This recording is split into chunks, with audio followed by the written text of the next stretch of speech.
Top 6 foods to take in Ramadan. These foods will help you in losing weight and boosting your energy levels.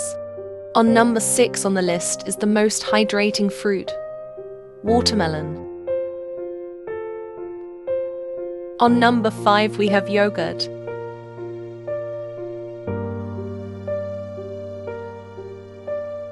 On number 4 we have grilled chicken.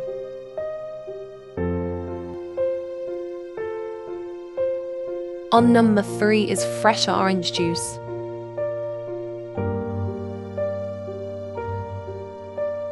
On number 2 we have the energy boosting dates.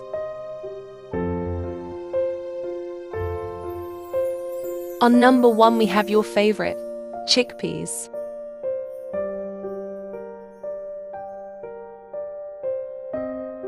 Visit our YouTube channel for 200+ diet meal recipes for free.